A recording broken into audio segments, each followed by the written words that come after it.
The boy who lied about his age. In 1940, when the air over London burned red each night, Thomas Hale stood in a queue that smelled of damp coats and fear. He was 16 years old, thin as a fence post, hands still soft from school books, but the paper in his pocket said he was 18. He had practiced the lie for weeks. When the recruiting officer looked up at him, eyes tired and grey, Thomas didn't blink. Age? 18, sir. The officer hesitated, then stamped the form. Just like that, the lie became a uniform. Thomas joined the British Army not for glory, but because war had already taken everything familiar. His father had been killed during the Blitz, crushed beneath a factory wall. His mother sent him away with a kiss and a look that said she knew, but said nothing. By 1942, Thomas was in North Africa, where the sun burned hotter than fear ever could. The desert taught him quickly how to clean a rifle in a sandstorm, how to sleep through artillery fire, how not to scream when men beside you fell.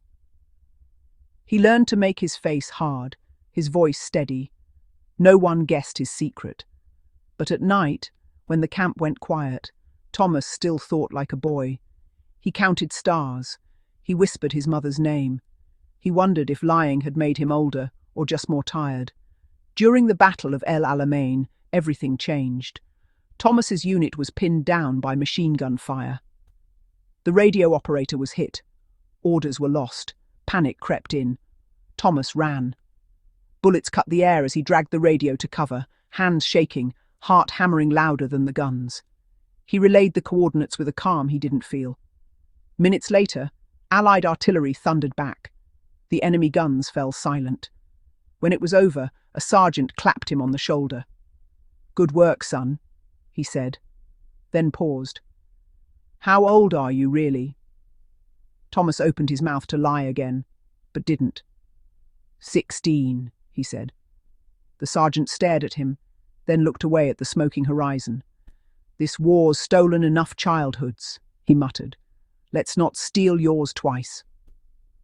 Thomas was sent home weeks later, officially medically unfit. Unofficially, a secret was kept. Years later, long after the war ended, Thomas would still wake to the sound of guns that weren't there.